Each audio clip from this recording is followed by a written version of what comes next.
The fact that it's celebrated that murdering children, especially in late-term pregnancies, is celebrated, that people are so proud of themselves for mutilating a fetus, is just, it blows my mind. And I don't think that you need to be pro-life to even take that stand. You said late-term pregnancy. Yes. A lot of abortions do not happen in late-term distinction. I made the distinction specifically because lots of people still celebrate. There are people who, when the laws were passed actually here in New York, they said, yes, great, yes, I love the fact that... But you need to ask about what are people celebrating, right? They're celebrating access. We're not celebrating killing kids. Like, that's not what it is. Well, so this is what I'm saying. So, like, here's the thing. When we're talking about access to reproductive health and to abortion rights, right, and to being pro-choice, listen, that's your body, you do you. No. The child is not your body. A zygote.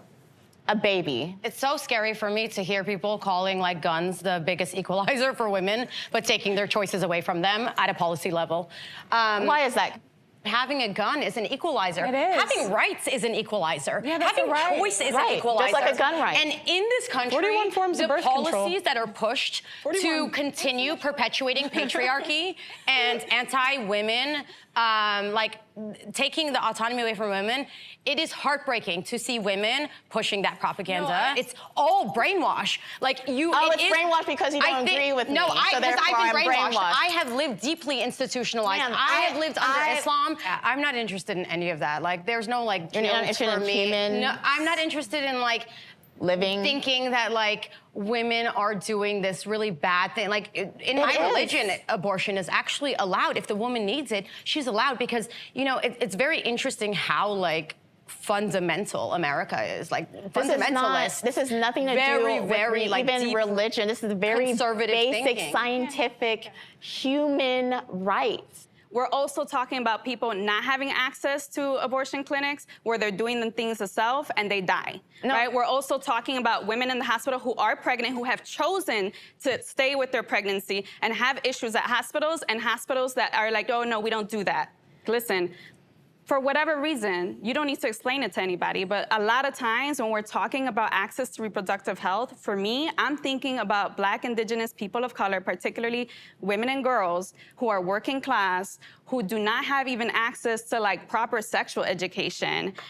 It's the oppressive state of saying, I will force you to have a child even against your own will, right? Especially when you're thinking about women and girls who would be forced to have these children, who are already living in very traumatized and scarce situations. You want to ask about barriers? That's a barrier right there.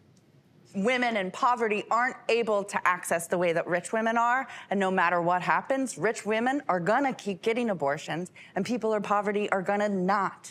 And the choice, opening it up, the overruling, is marginally affecting people of color, people in poverty, way more than people who are going to get access to those abortions. Actually, anyway. Incorrect. You're the misquote. There's actually more abortions for people in poverty. It's just at a lower rate.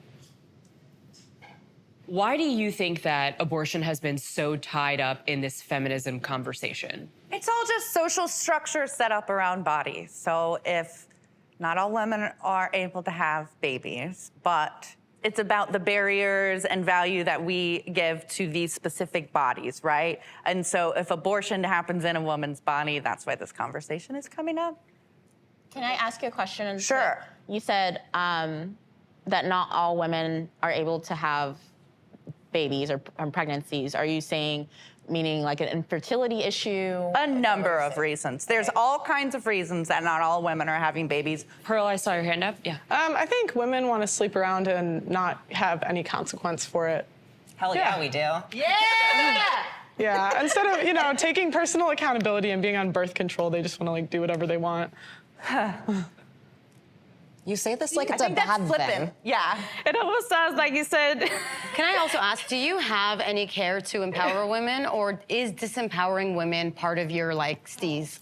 To see this as shame, insult, guilt, need to be right, okay. Why is it empowering to sleep around? No, Why what is I'm it saying empowering? is, like, I feel like you do, like, take, like, the way you speak on women is very sort of like, women just don't want to do this. Women just don't have this. Women just want to this. Maybe I should and I change my wonder term. why Maybe I you should have say- so much like hatred towards women. I don't hate women. Where does that root in? It I sounds don't hate like women. you do. I am a woman.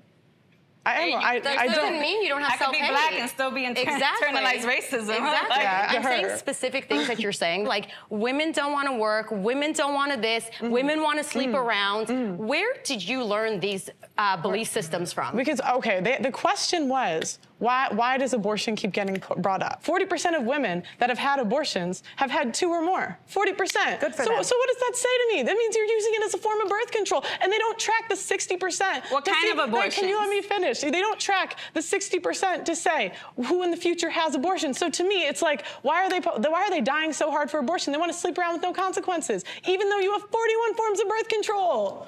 Who does that benefit? I don't think that benefits women. I think actually that benefits men because it means that men can have sex with you without consequence. It means that you can sleep with whoever you feel like, great, but there are consequences because women are the ones who get pregnant and carry babies and give birth. It's a very binary version of sex. Yes, because sex is binary, but please let me finish my point. Oh, God.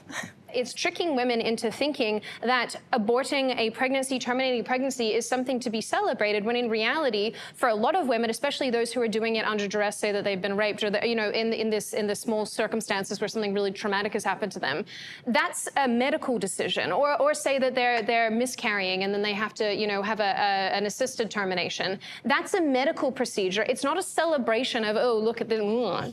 The idea, the sort of like moral setting of that it needs to be rare is, I think the delineation between that's a medical abortion and that's like a fun abortion is really interesting because they're all medical. It's all a medical procedure. And so no matter what you're doing, going in there and getting it, like it's not like, oh, you're only allowed 2. It's just like, you should just be able to get a medical procedure done when it's something that you need done. We shouldn't be desensitized to taking someone's life. That should never be an empowering factor for a woman. I definitely agree in that, like, there should be no absolute thing any woman should do. There should not be an absolute response to incest or rape or any of these things. Every woman should have the choice of if they want to or not want to carry that child, whether it is having fun, getting raped, incest, whatever it is. I don't glorify and glamorize abortion. I think it's a very traumatic thing. I doubt that if somebody has to do, like, if they have to do it, they'll do it. I don't think that people are like, you know, doing like have 6, get the 7th free and having fun with it. And I think that like glamorization and glorification of any side is not okay.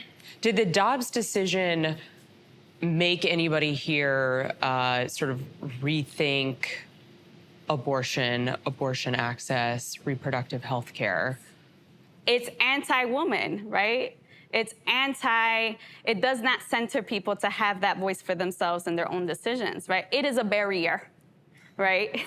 It's if we giving wanna put it more. that way. It's giving more agency to women because it's moving it back to the state level. So locally, But why would the state have the ability to tell me what to do? Because it Locally, does the in women multitudes have of that different power. areas. If you take out the viewpoint that life begins at conception, which is a really big defining principle for both the pro-life crowd, who very, very, you know, vehemently believe that, and then obviously a lot of the pro-choice crowd do not believe that. Taking that out of the equation, you do not have just whatever kind of autonomy you want as a person. It's regardless of male or female. You can't just have free run to do whatever the hell you want. That's not how society operates. So At no point do I have the right to tell anyone in this room what they should or should not do with their bodies. But it's not about your body. Like, it's not that's about me respecting I have a question here. It's not about your body. It's about the kid's body. I don't care what you do with your body. It's my body, right? We're talking about my body. You're talking about. Jordan, I saw your hand creep up.